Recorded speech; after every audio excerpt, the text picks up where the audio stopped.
কি মন্ত্রী মশাই, নবাব আপনাকে প্রাসাদ দিল না? তুমি যে এখন প্রাসাদে অনেক বড় বীর হনুমান হয়ে গেছো, তবে শুনে রেখো আমি কিন্তু কৃষ্ণনগরের মন্ত্রী, আর তুমি একটা ভাঁড়। আমার আপনার মতো অত হিংসা অহংকার নেই মন্ত্রী মশাই। আমি এক কথায় এই প্রাসাদ মুক্ত হস্তে দান করে দিতে পারি। বাবা, তাই নাকি? তা এতই যখন দরদ, তাহলে আমাকে দাও না দেখি, তুমি কত বড় দাতা। বাহ, এই তো সুযোগ। দাঁড়ান মন্ত্রী মশাই, আমি নিচে আসছি।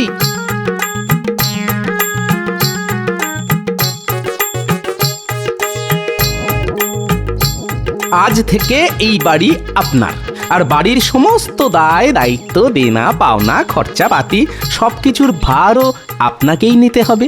এটা এই কাগজে স্বাক্ষর করে দিতে হবে রাজসভার সকলের সামনে। ঠিক আছে, তাই হবে। একটা আস্ত প্রাসাদ বিনামূল্যে পেলে তার দায়ভার তো একটু নিতেই হবে। শুধু একটু আধটু না মন্ত্রী মশাই, পুরোটাই। আচ্ছা ঠিক আছে, নেব, সব দায়িত্ব নেব।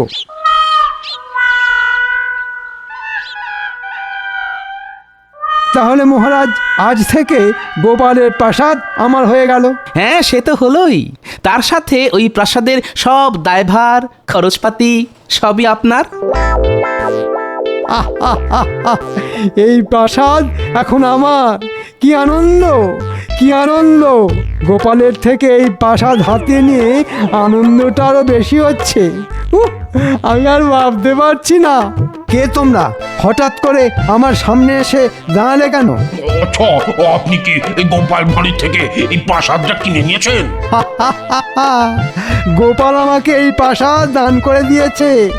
আমি এখন এই প্রাসাদের সর্বেসর্বা, বুঝলে? তাহলে তোমাকেই টাকা দিতে হবে। মানে কিসের টাকা? এই যে শুনুন, পুরো 1 মাস কেটে গেছে। প্রতিদিন 10 মোহর, মানে 1 মাসে 300 মোহর তোমাকে এক্ষুনি দিতে হবে, বুঝেছো? এক্ষুনি দিতে হবে। আজ মাসের শেষ দিন, এক্ষুনি 300 মোহর চাই। কই, গোপাল তো এসব কিছু বলেনি। আপনি চুক্তিপত্র স্বাক্ষর করেছেন, এই বাড়ির সমস্ত দায়ভার পাওনার দায়িত্ব আপনার, তাই টাকা আপনাকে দিতেই হবে, দিতেই হবে। আমি কোথা থেকে দেব? আমার মাইনেই তো 100 মোহর। আমি এসব দিতে পারবো না। পারবি না বলছি, একে কি করা যায় বলতো? কি আবার? কি আবার? নবাবের কাছে নিয়ে যেতে হবে, সেখানে বিচার হবে। পাওনা না মেটালে ওই কারাদণ্ড হবে। ওরে ওরে বাবা গো, ও বাবা গো, আমার সর্বনাশ, আমার সর্বনাশ! কি হলো গো? আমি গোপালের প্রাসাদ নিয়ে কি ফ্যাসাদে বললাম গো? আমি গোপালের প্রাসাদ নিয়ে কি বললাম গো?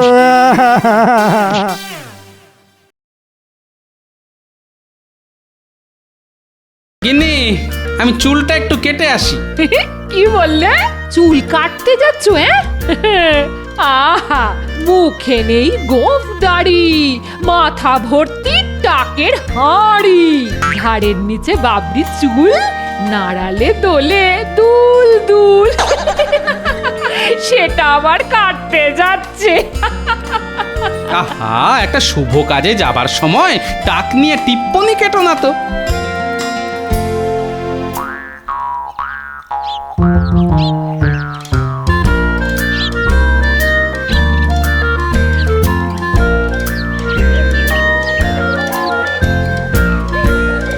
আরে গোপাল দাদা, কি মনে করে? এই কদিন ধরেই আসবো আসবো করছিলাম, দেখো না চুলটা না বড্ড বেড়ে গেছে গো, একটু কেটে দাও দেখি। যাই টক করে চুলটা কেটে আর গোফটা ছেটে আসি। কৈলাস, আমার চুলটা একটু কেটে দে দেখি। এই তো গোপাল দাদার হয়ে গেছে, এবার আপনারটা ধরবো। বাহ, চমৎকার হয়েছে। সত্যি তোমার হাতের কি গুণ গো! বয়সটা যেন 10 বছর কমে গেল। তাহলে আসি ভাই।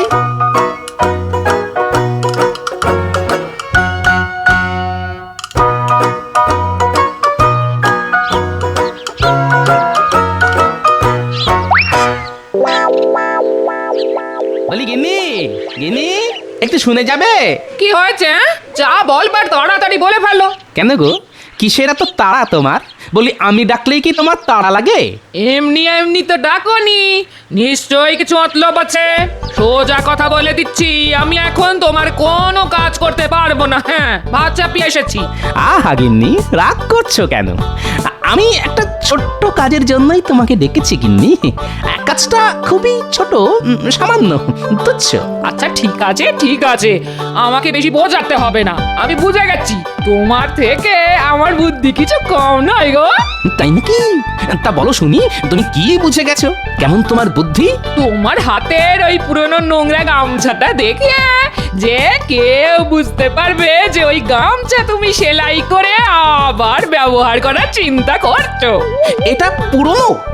এই তো বছর 3 আগে হাটবার থেকে কিনলাম, আরো বছর 3 হেসে খেলে চলে যাবে। শুধু একটু সেলাই করতে হবে, এই যা। তোমার লজ্জা করে না? এই এক গামছা 3 বছর ধরে ব্যবহার করে চলেছো, বলি কিপটে বুড়ো, আর কত কিপটে আমি করবে। ছি ছি ছি ছি ছি ছি। হাই হাই গিন্নি, কি হবে গো? তুমি কি সত্যি চাও এই ছেঁড়া গামছা নিয়ে আমি রাজসভায় যাই আর সবাই আমায় ব্যঙ্গ করুক? না, সেটা চাই না বলেই কাল আমি তোমার জন্য নতুন গামছা কিনে এনেছি। এই নাও। বলি করেছো কি গিন্নি? আমার কথা ভেবে তুমি নতুন গামছা নিয়ে এসেছো? এই যে অভাবনীয়, আমি তো ভাবতেই পারছি না। মূলজা, এখন যাও, চান করে এসো, তোমার ভাত বাড়ছি, রাজসভায় যেতে হবে তো।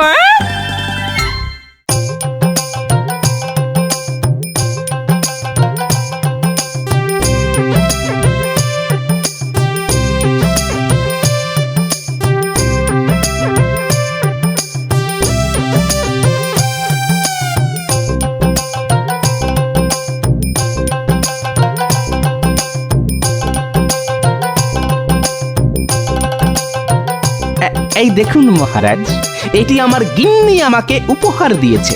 বাহ বাহ বাহ, চমৎকার গামছা গোপাল। তোমার গিন্নির নজর কিন্তু বেশ উঁচু দরের। ঠিক বলেছেন মহারাজ, এটি অত্যন্ত উন্নত মানের গামছা, এর কাপড়ও খুব ভালো। মহারাজ, সত্যি এর থেকে আর ভালো উদ্ভাবনীয় আবিষ্কার হয় না। কি সাংঘাতিক! অতি সুন্দর গামছা গিন্নি দিল গোপালকে, গোপাল বেজায় খুশি, দেখিয়ে বেড়ায় সকলকে। এত সুন্দর গামছা গোপালের প্রাপ্যই ছিল মহারাজ। গোপালের কুষ্টি ছক বলছে গোপাল আরো এমনই সুন্দর সুন্দর জিনিস পাবে ওর গিন্নির থেকে। সাধু সাধু। না হে গোপাল, তুমি ভাগ্যবান, তোমার তো গামছা জুটেছে, আমার ভাগ্যে তো কতদিন কিছুই জোটেনি। সারা জীবন শুধু সংসারের জন্য করে গেলাম, পেলাম না কিছুই। গোপাল, তোমার এত সুন্দর মন, এটাই আমার না খুব ভালো লাগে। তুমি আর তোমার গিন্নি নাতি নাতনিদের নিয়ে মহা আনন্দে থাকো, আর এটাই আমি সব সময় চেয়ে এসেছি। আপনার ভালোবাসায় আমি কৃতজ্ঞ মহারাজ। এটা কি হলো? গোপালকে নিয়ে মস্করা করার জায়গায় গোপাল এত প্রশংসা পেয়ে গেল, তা আবার মহারাজের মুখ থেকে। দাঁড়াও, আমিও কাল দেখাচ্ছি কি করে দারুণ প্রশংসা আদায় করে নিতে হয়। গোপাল কাল গামছা দেখালো, আর আমি এই ভীষণ সুন্দর রূপোতে মাথানো লাঠি মহারাজকে দেখিয়ে সবার প্রশংসা আদায় করে নেব। একা গোপাল খালি প্রশংসা পাবে, তা কি করে হয়?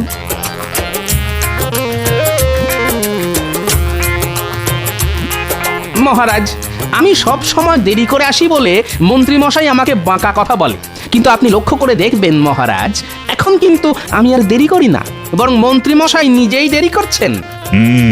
তা তো চিন্তার কারণ বটে। মন্ত্রিত্ব এরকম দেরি হবার কথা নয়। মহারাজ, মনে হয় আমাদের মন্ত্রী মশাই খাজনা আদায়ে ব্যস্ত। ওহে পণ্ডিত, বলি এক পক্ষকালে আর কতবার খাজনা আদায় হবে? না গোপাল, তুমি ঠিকই বলেছ, মন্ত্রীর দেরি করা আমাকে সত্যি ভাবাচ্ছে। আমাকে মার্জনা করবেন মহারাজ, আজ আমি দেরি করেছি। অবশ্য গোপাল যখন দেরি করে বারবার আপনার মার্জনা পেয়ে থাকে, সেখানে আমি নিশ্চিত মাত্র একদিন দেরি করবার জন্য আপনার মার্জনা আমি পাবো। আবার আমার নাম করার কি দরকার তা তো বুঝছি না। হ্যাঁ হ্যাঁ, বেশ বেশ, মার্জনা করলাম, কিন্তু তোমার দেরি করার কারণ কি? মহারাজ, আপনি এই লাঠি দেখতে পাচ্ছেন? হ্যাঁ, সে তো দেখতেই পাচ্ছি। ওপরের এই অংশটি দেখুন, সম্পূর্ণ রূপোতে বাঁধানো। বাহ মন্ত্রী বাহ, লাঠিটা দেখতে কিন্তু চমৎকার লাগছে। কি বলো তোমরা সবাই? এ লাঠি নয় লাঠি, এ যেন জাদু কাঠি। কিন্তু মহারাজ, লাঠির সাথে দেরির কি সম্পর্ক? হ্যাঁ, তাই তো মন্ত্রী, কিন্তু লাঠির সাথে দেরির কি সম্পর্ক সেটা তো বুঝলাম না। হ্যাঁ মহারাজ, সম্পর্ক আছে। আমি এই লাঠি নিয়ে আজ হেঁটে হেঁটে আসছি। পথে সবাই দাঁড় করিয়ে আমাকে জিজ্ঞাসা করতে লাগলো কবে কি করে আমি এই লাঠি পেয়েছি। বাহ বাহ বাহ, তারা এও বলতে লাগলো যে এত সুন্দর লাঠি তারা আগে কখনো দেখেনি। সত্যি সবাই সবাই ঠিকই বলেছে, এত সুন্দর লাঠি আগে আমি দেখিনি। বুঝেছি। কাল সবাই আমার গামছার প্রশংসা করাতে মন্ত্রী তুমি হিংসায় জ্বলেছ, তাই এই লাঠি নিয়ে খেলা। দাঁড়াও, এবার শুরু হবে আমার খেলা।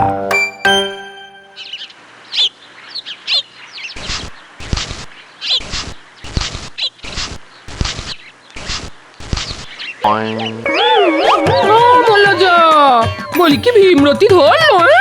বুড়ো বয়সে হাতে গোলাপ ফুল নিয়ে চললে কোথায়? কোথায় আবার? যাচ্ছি রাজসভায়। মহারাজকে এই গোলাপ ফুল উপহার দেব। মহারাজকে গোলাপ ফুল দেবে? কেন? মহারাজের বাগানে কি গোলাপ ফুল ফুটছে না? নাকি তুমি আর ভাড়ামি করতে পারছো না বলে তোমাকে মালির কাজ দিয়েছে? আহা, তা কেন হবে গো? কি যে বলো, তোর মাথাটা না একদম খারাপ হয়ে গেছে। কি জানি বাবু, তোমাকে আগে কখনো এরকম ফুল হাতে তো দেখিনি, তাই। আচ্ছা আচ্ছা আচ্ছা, কথা কাটাকাটি বন্ধ করো তো। এখন আর বক বক করার সময় নেই, আমি চললাম। মন্ত্রী, তুমি আজ জব্দ। আমি বেশ বুঝতে পারছি তুমি আমাকে হিংসা করছো, আর তাই একখানা লাঠি নিয়ে এসেছো। তুমি তো জানো না, একটা লাঠির থেকে ফুলের জোর অনেক বেশি।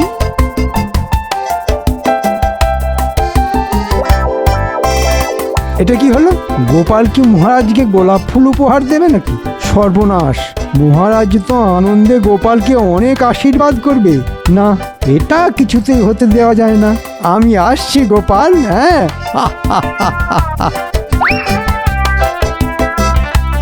মহারাজ, এই গোলাপ ফুলটি আপনার জন্য।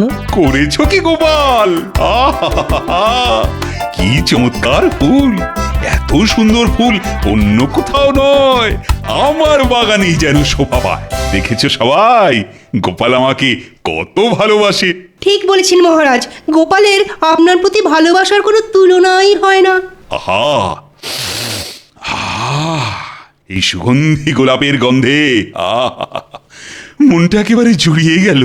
আর আমার আস্ত টব শুদ্ধ গোলাপ গাছের গন্ধে আপনার প্রাণ জুড়িয়ে যাবে মহারাজ। হ্যাঁ, গোলাপ গাছের কোনো গন্ধ হয় না মন্ত্রী মশাই, গন্ধটি আসে ফুল থেকে। ঠিক গোপাল, ঠিক। দেখুন মহারাজ, এই গাছে কত গোলাপ ফুটে রয়েছে। এতে গোপালের ওই গোলাপ ফুলের থেকে গন্ধ আরো বেশি। আপনার জন্য এনেছি মহারাজ। বেশ মন্ত্রী বেশ, তুমি দেখছি আমাকে খুব ভালোবাসো, গোপালের থেকেও বেশি ভালোবাসো। আমি বেশ বুঝতে পারছি। কি ভয়ঙ্কর হিংসা! নিশ্চয়ই আমাকে পথে গোলাপ ফুল হাতে হাঁটতে দেখেছিল। ঠিক আছে,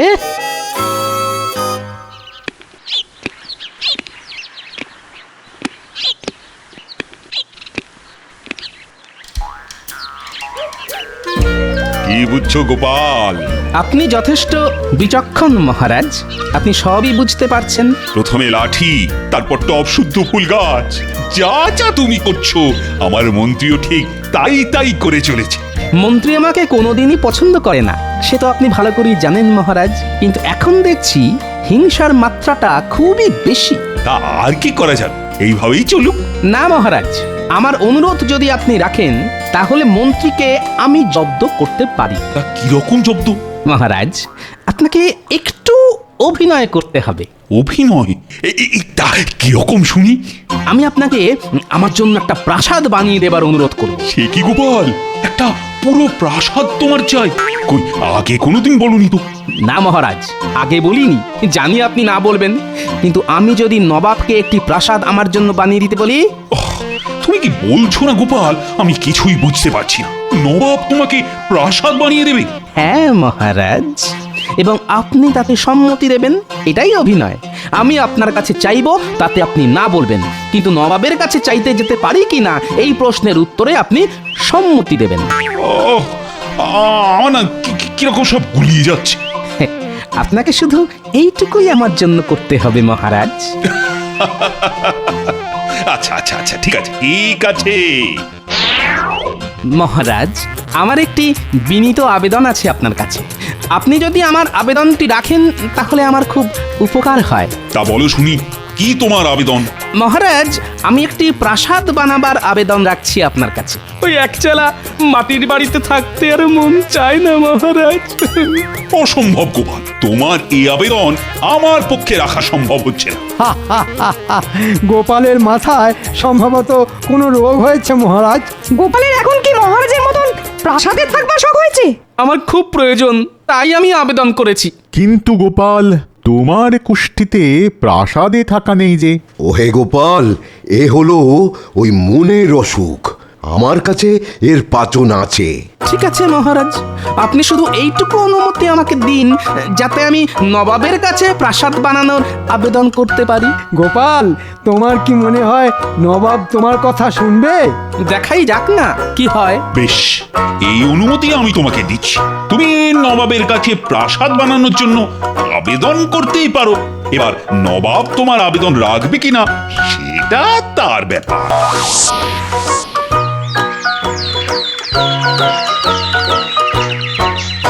চললাম গিন্নি, একটু দেখে শুনে থেকো কদিন। চললে মানে কোথায় যাচ্ছ? যাই একটু হাওয়া বদল করে আসি। দেখো দেখো দেখো, এই সকাল সকাল এই রকম হেয়ালি আমার একদম ভাল লাগছে না। আরে বাবা, নবাবের কাছে যাচ্ছি। হ্যাঁ, নবাবের কাছে? মানে সেই মুর্শিদাবাদ? নবাবকে একটি প্রাসাদ আমার জন্য বানিয়ে দিতে বলি। বলি তোমার মাথাটা কি একদম খারাপ হয়ে গেল গো? এবার নবাব যখন ক্যাক করে ধরবে না তখন বুঝবে কে যে কাকে ধরবে সেটা ঠিক সময়ে জানতে পারবে।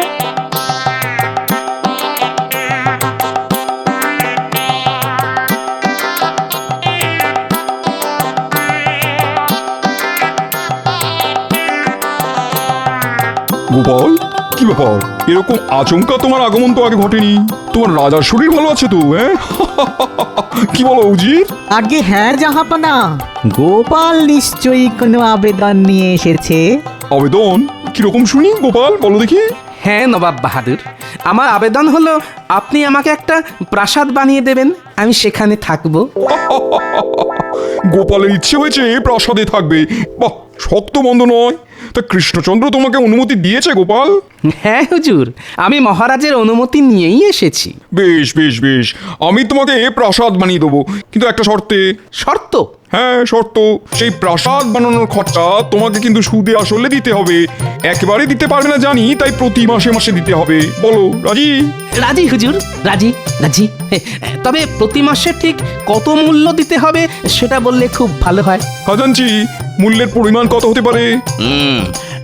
আগে মানে হুজুর, গোপাল যদি প্রতি মাসে মাসে দেয় তাহলে এক মাসের মূল্য হবে 300 মোহর। হ্যাঁ, কি গোপাল পারবে?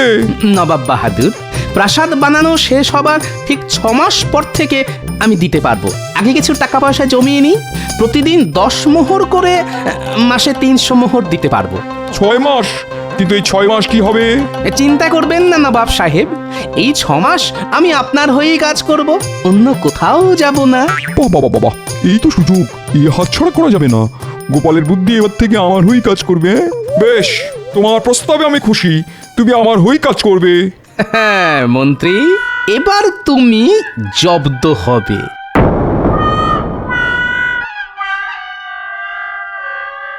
মহারাজ, অনেক দিন হয়ে গেল গোপাল রাজসভায় আসেনি। এরকম তো দিনের পর দিন চলতে পারে না। আজ সকালেই আমার কাছে গোপালের একটি পত্র এসেছে, আর তাতে গোপাল জানিয়েছে তার প্রাসাদ নবাব বানিয়ে দিয়েছে, সে এখন সেই প্রাসাদেই থাকছে। হ্যাঁ, কিন্তু এ কি করে সম্ভব হলো মহারাজ? একজন লোক রাজসভার কোনো কাজ না করে প্রাসাদে বসে আছে। নবাব গোপালের কথায় যদি খুশি হয়ে প্রাসাদ বানিয়ে দেয়, আমার তো কিছু বলার নেই। গোপাল রাজপ্রাসাদে, নবাব পড়বে ফ্যাসাদে। গোপাল একটা আস্ত প্রাসাদ পেয়ে গেল না, আমাকে গিয়ে দেখতে হচ্ছে। আমিও নবাবের কাছে প্রাসাদ বানিয়ে দেবার আবেদন করব। একা গোপাল আস্ত প্রাসাদে থাকবে, এটা কিছুতেই মানা যাচ্ছে না।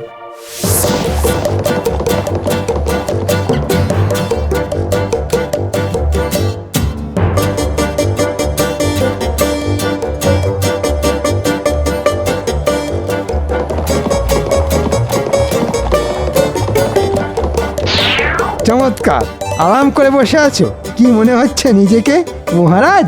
মন্ত্রী মশাই যে, না আমি মহারাজ হতে যাব কেন? আমি তো গোপাল, গোপাল ভাঁড়। রাজসভায় না এসে এখানে প্রাসাদে বসবাস করা হচ্ছে। তা কিভাবে এলো এই প্রাসাদ শুনি? কিভাবে এলো সে তো অনেক কথা, তবে এটুকুই বলতে পারি সবই নবাবের করুণা। আমি এখন নবাবের সভা অলঙ্কৃত করছি। ঠিক আছে, তাহলে আমি চললাম নবাবের কাছে।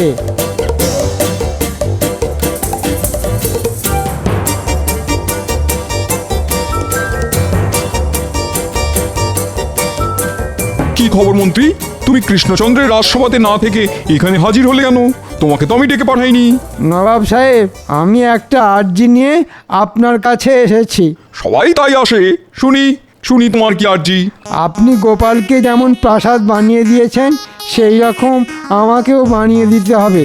গোপাল যেমন আপনার সভা অলংকার করছে, আমিও সেই রকম আপনার সভা অলংকার করব। তোমার স্পর্ধা তো কম নয়।